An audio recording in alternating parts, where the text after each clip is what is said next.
Our guest today oversees the economic development and transportation initiatives for Governor Pat Quinn in the state of Illinois, including responsibility for overseeing Illinois' stimulus plan. She also serves as the chair of the Midwest High-Speed Rail Steering Group. This is a body composed of high-level state officials that will coordinate and advocate on behalf of the region's collective high-speed rail interests. This body will serve as the single point of contact for our region. Ladies and gentlemen, the Deputy Chief of Staff for the Governor of the State of Illinois, Kristi Lafleur. Kristi? All right, have fun up here. Thank you. Thank you very much. My goodness, good afternoon. I see so many people here that I know and friendly faces, and it's always good to see friendly faces when you're looking out on a crowd like this. So I really appreciate you all coming, and I appreciate the City Club. Thank you, Jay, for inviting me here today to tell you about all the fantastic things that we are doing with the stimulus funds in Illinois and how we're jumpstarting the state's economy going forward. As mentioned, I am the Deputy Chief of Staff for Governor Quinn. One of my responsibilities is oversight of the billions of dollars of federal stimulus funding that our state has received and is in the process of receiving. And before I start my remarks, I'd like to just take a moment and recognize and thank a couple of people who are here today, and some people who are not here, but who I'd like to recognize before I get going. First, of course, I'd like to thank Governor Quinn. I've worked in economic development for over 10 years, and the opportunity to work on the stimulus program has been an amazing experience for me. So he's really done a tremendous job, and I very much appreciate his confidence in me always. I'd also like to thank Jack Lavin, our state's Chief Operating Officer. He couldn't be here today, but he's a friend of mine. We've worked together now for more years than, frankly, I care to admit. But he's really been a great friend to me and a true asset for the administration. Jay did a good job of recognizing all the elected officials here today, so that takes some names off my list. But I'd like to thank you all for your partnership. It's only through partnership with local governments and our elected officials that we're going to see the state recover from this economic downturn. I'd also like to recognize my parents who traveled from Nebraska to be here today.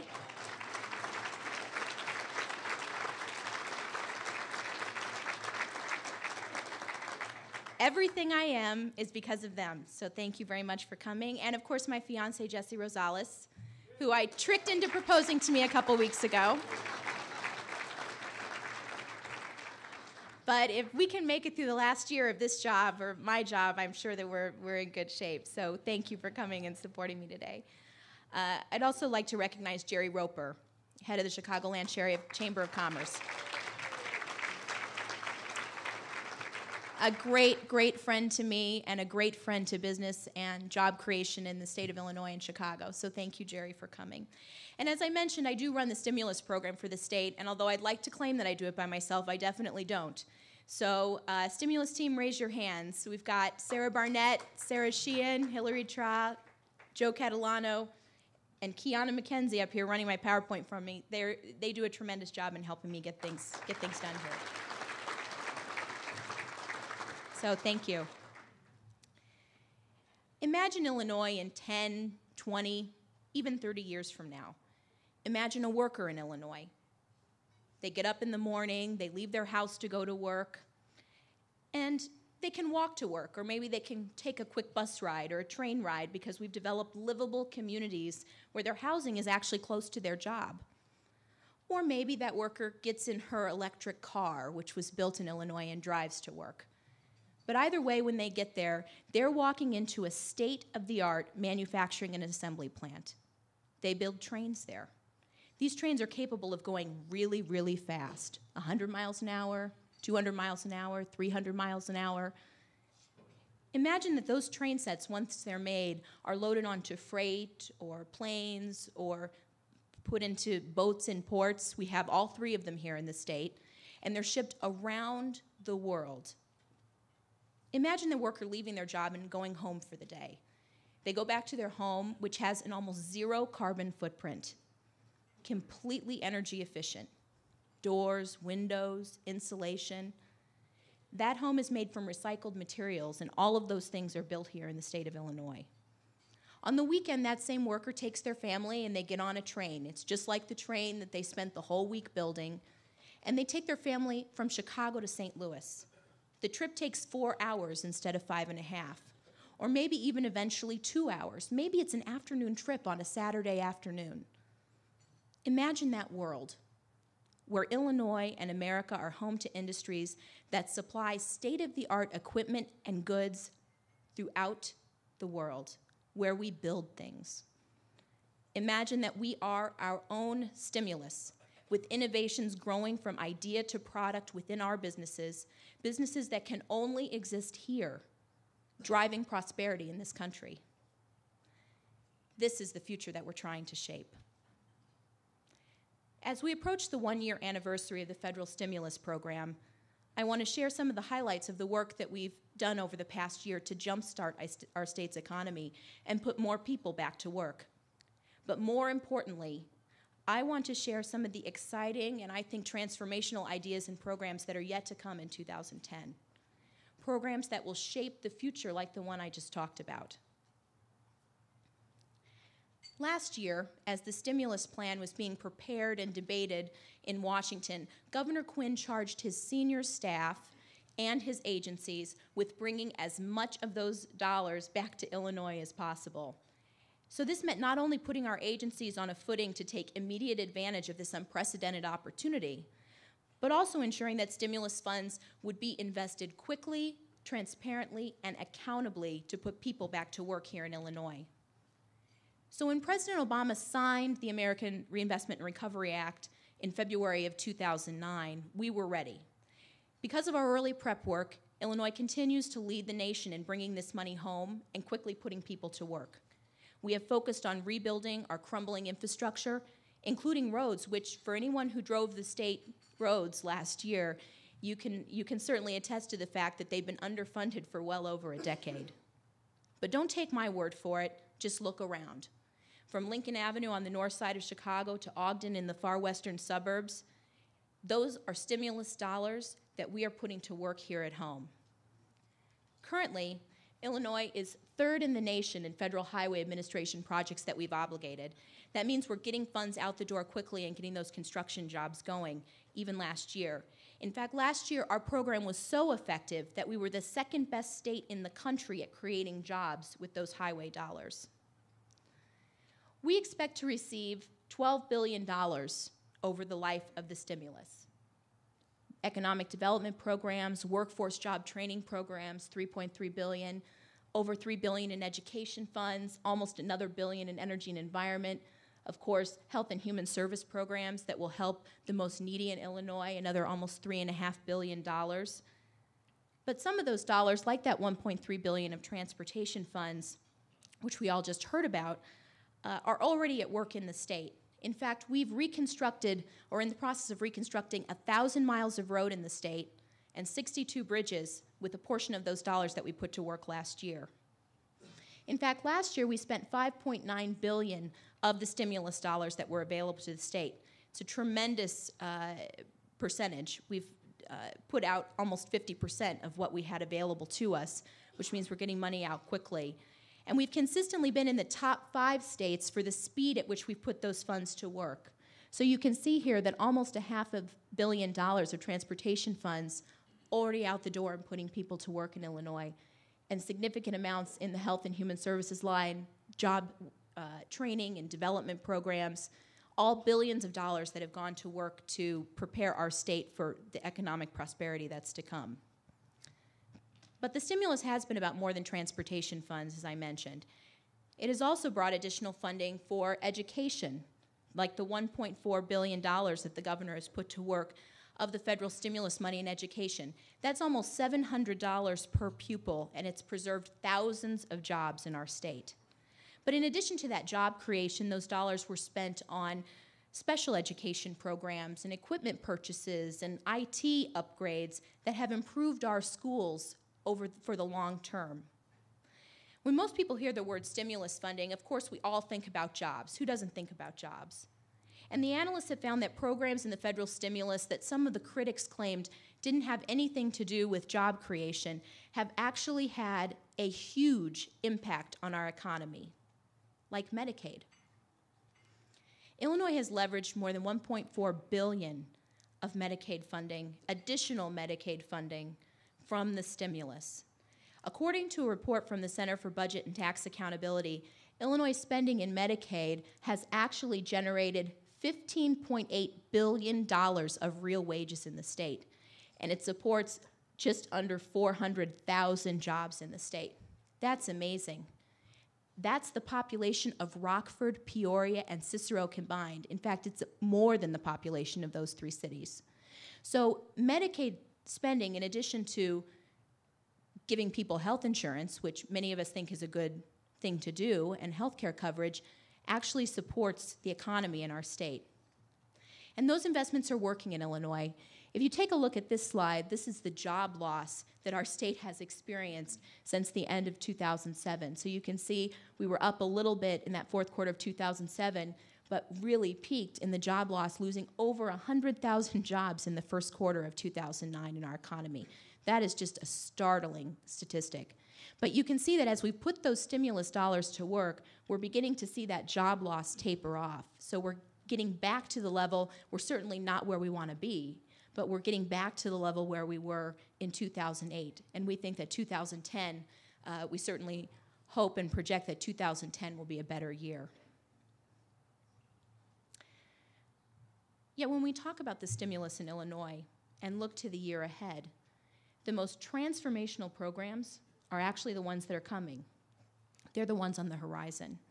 So I want to explore 2 of those today: high-speed rail and energy.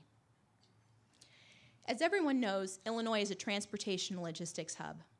1/3 of the nation's freight rail traffic travels through the Chicagoland region. Transportation and logistics supports 600,000 jobs in our economy every year. I can't tell you how important that is to our economy. So when the Obama administration provided $8 billion of competitive stimulus funding for high-speed rail, Illinois was very well positioned to compete for those funds. For a long time, Governor Quinn has recognized the tremendous importance of high-speed rail. He's been a long-time advocate for high-speed passenger rail in the state. And last summer, he convened a meeting of governors and representatives from across the Midwest and formed a steering group to drive a regional high-speed rail plan to help position us to be more competitive for these dollars. As chair of that group, I traveled to Washington, D.C., advocating for not only the Midwest and Illinois applications, but also for long-term funding for passenger rail development, because it's that important to our region. And we think that our work has perfectly positioned us to take advantage of hopefully more than our fair share of that $8 billion that's available to us. To help us leverage the expected stimulus funding, Governor Quinn also included $850 million for rail projects in his Illinois Jobs Now capital plan. That was the capital bill that he passed and signed last year, the first time ever, or the first time in 10 years, I should say, that a capital plan had been passed in Illinois, and the first time ever that we'd included also $400 million of investment for high-speed rail, because that's the priority he's putting on it for the state. But why do we care? I mean, $8 billion is a lot of money. We all agree that we'd love to see a little bit of that coming to Illinois. But why do we really care about it? Well, imagine the downtowns of Detroit and Chicago and Indianapolis and Milwaukee. Imagine what would happen if you linked those cities with fast, green, efficient transportation that moved people throughout the region, connecting capitals and universities and centers of innovation and communities across the Midwest. It would be like building dozens of new airports in city centers around the region. What would that mean? Just making the federal and state investments that we've contemplated in Illinois would mean more than 40,000 jobs in just the first 4 years of the program, in a diverse range of sectors. So you see here the construction jobs in blue, but also jobs in professional and technical services, manufacturing, and retail. And let's talk about manufacturing for a moment. What happens to manufacturing if we continue to make these investments in high-speed rail? Investments in high-speed rail will help drive a manufacturing renaissance in the United States and in Illinois, a Pullman for the modern age. And what state benefits from that investment? Illinois is perfectly positioned to benefit. We have the suppliers here. We already have companies that are manufacturing engines and cars, and hopefully more to come. We are very well positioned that if these investments continue at the federal level, not only will we be able to lay the tracks, but we're going to be able to produce the cars that are operating on them. But for Illinois to remain competitive nationally and globally, we've got to do more than just focus on one industry. We've really got to look to industries that have traditionally been important to us and see, how do you transform them? How do you grow them for what's left to come? And that's why no sector is primed to produce more of a transformation in the economy, both locally, regionally, and nationally, than energy. Illinois has a long history of producing energy, coal mines, oil refineries. But even as we work to strengthen our traditional energy industries, we are moving forward and finding new ways to produce and conserve this valuable resource. A comprehensive energy strategy for Illinois relies on more than just producing energy, which we're doing, but it also relies on improving and increasing efficiencies for energy.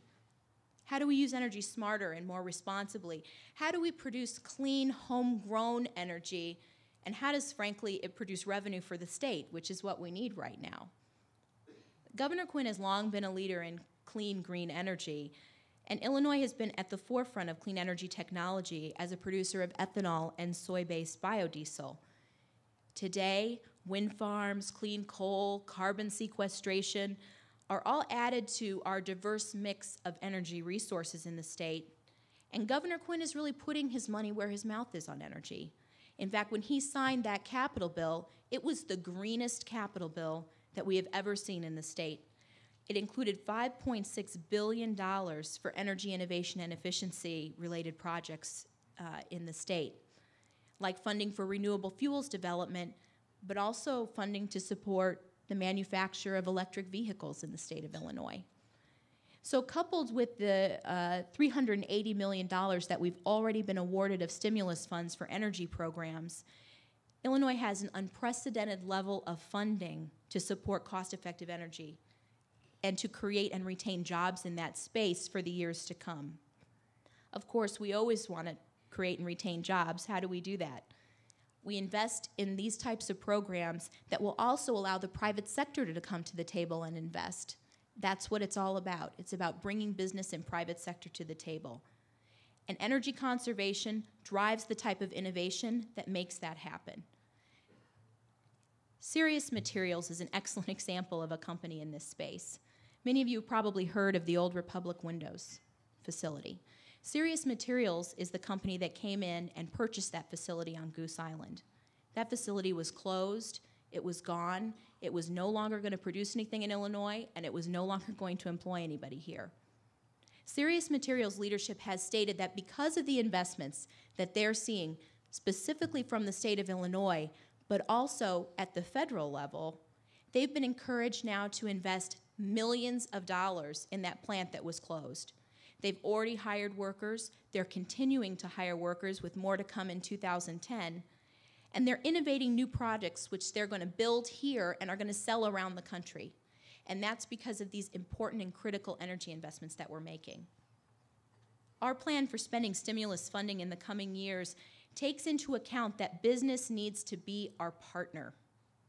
Over the coming year, we project that the stimulus grants that we're going to put out the door to private sector companies are actually going to help those businesses realize $155 million annually in energy savings. That's a real bottom line savings that will help them become more efficient, more competitive, and hopefully stick around in the years to come. Our investments in efficiency for both the public and private sector in that capital bill, the $5.6 billion I was talking about, are projected to save 955,000 tons of CO2. It's like planting 1 million trees in the state of Illinois.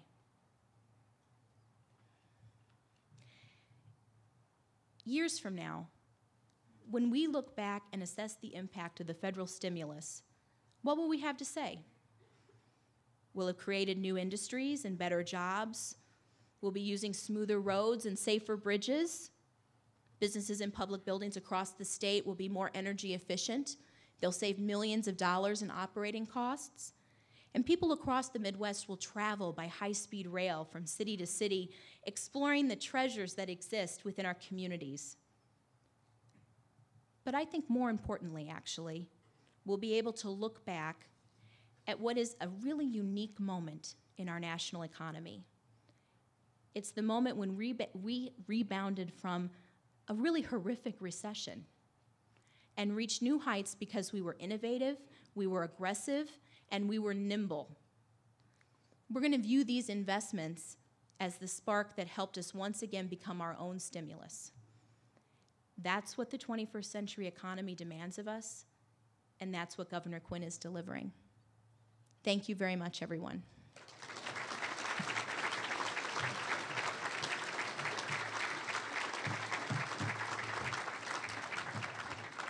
Well, Mr. Tweed, do we have questions? Now, we know that when we have a person up here who's talking billions, the questions sometimes are a tad scarce during her performance. They pick up when she steps down and you talk to her privately. All right. Leading off with a fellow named Jerry, is that Roper? Oh, yeah. Where does the Illinois Capitol bill stand? Where does the Illinois Capitol bill stand? Jobs, jobs, jobs. That's a question? Yeah. Why, thank you, Jerry. I'm thrilled to answer that question for you. As I mentioned, Governor Quinn signed the first Capitol bill that we'd seen here in a decade in the state last year, and that money is already being put to work. We've already announced and committed $1.5 billion in projects from that $31 billion capital program. We project that it will create more than 400,000 jobs over the course of the capital program. But it is a program. It's not something that happens overnight. These are construction projects. They will last for several years. But we think that it was probably the single most important thing that we could do at the state level to make sure that jobs were created and we could bounce back from this recession. Very good question, Mr. Roper. Bob Guy from the United Transportation Union. Bob, where are you? Raise your hand. There you go. Okay. What are the that's a good. What are the benefits of 110-mile-an-hour high-speed rail service and the future 220-mile-an-hour possibilities? I just read them. Well, we think, thank you for your question. Governor Quinn supports both 110 and 220. One of the reasons that Illinois is so competitive for these rail dollars that are available at the national level is because we had probably the most shovel-ready project in the country, which is the Chicago to St. Louis route along the existing corridor, and that is projected, if we make the appropriate investments, we can reach 110 miles per hour along that corridor. That could be, that if we receive the necessary federal investment on that corridor, we'll be creating jobs and starting construction, in the next couple of years. We could see even completion in the next 2 to 3 years. That's how well positioned we are. So we thought it was important to proceed ahead with the 110 mile per hour service because it still is transformational. It's significantly faster, significantly more reliable than what we have currently. But the governor was pretty clear also in a State of the State address recently that he supports, looking further down the road to 220 mile per hour service. Other states in the country have plans that maybe will turn into blueprints in 2 years on 220-mile-per-hour service. But we really think that we need to do the necessary planning now so that when we have that 110 service, we can be well positioned to then, what's the future? What's the next thing that's going to help transform that economy to get that, family down to St. Louis hopefully in 2 hours instead of 4. So thank you for your question. Okay. From Jeff Riley, what % of the stimulus money going forward will go directly to companies and not through state or local programs? Well, it's kind of difficult to tell on the federal level. We often, frankly, find out about awards and programs when everybody else does, if it doesn't come directly to the state of Illinois. So we've got some contracts and grants that go directly from the federal government, but there's not really a way to project going forward how much will be awarded directly from the feds to Illinois companies in particular, or directly to private sector companies. I can tell you that for the funds that we are responsible for, we're really looking for ways, and I see Director Warren Ribley from the Illinois Department of Commerce here. A lot of the funds that he administers, we're really looking for ways to see if those funds can be used for private businesses and to help private companies, because that's where the job creation really needs to be. From Dave Lundy. Dave, raise your hand. Oh, you're still sitting with Mike Bauer. He didn't beat you up too much. Good. With the budget problems, will we still be able to continue DCEO? You know what that is, of course. Yeah, I do. I'm familiar. Yeah. DCEO grant. You'll explain it to some of the other non-acronym, up-to-date people here. The DCEO grant programs designed to spur investment and jobs. You will, largely because of that capital bill. A lot of the programs that we have available to us to make investments or help industry make investments in, retooling or expansion are coming through the capital bill. I don't have to tell anyone here that the General Revenue Fund and the picture for it is not a very pretty picture generally in the state budget. But because of that capital bill that was signed last year and the dedicated streams of revenue for it that are set aside just to pay for that bond service, we are going to have money to invest. Yep. From Board Member Joyce Saxon, rather terse question. Has any one project been completed? We've seen especially the road projects that have been completed. Those were the projects that started, the construction started last summer, and we've seen a lot of road projects completed. In fact, of the $407 million that we've put out there and are paying on road projects, I think the number is about $250 million of that has been paid on projects that are now completed. So those are definitely examples of projects that are finished. But even if the projects are underway, completed or not completed, if they're underway, they're creating jobs and they're spurring the economy. So, but most of the projects that have been completed are in that construction sector, and then of course we'll see as the spring construction season ramps back up, we'll see additional spending in construction this coming year. This obviously will be the last question. When I read it, you'll know why. By the way, Steve Schlickman, for RTAs in the audience, raise your hand, Steve. There you go. Not exactly robust, but I'm sure it's... I'm sure they're just tired. I did that because this question perhaps affects you as well. From Larry Mazzal from the Civic Federation, not necessarily known for their satire. I was going to say something else, but here he goes. Two-part question. Okay. The first part, be careful. Wait, this is really good. Will high-speed rail be free for seniors? I don't know. Civic Federation was never known for their sense of humor. You have to ask Amtrak. Ooh, good answer. And part two, is there any chance the CTA might get more than the $900 million over the next 5 years currently in the budget? Well, I think that depends on what we have in the budget to provide.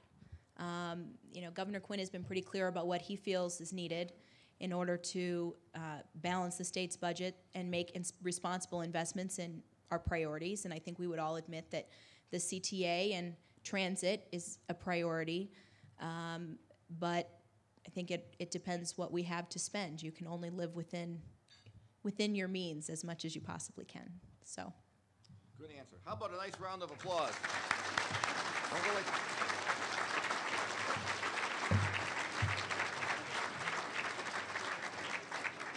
Only a couple of sandbag questions, which were, it's about right. Kristi, a one-year membership in the City Club of Chicago. Thank you. A City Club mug. And, of course, the history of the City Club of Chicago. And isn't it great when someone says we have to live within our means? And we're $12 billion in debt. We're adjourned.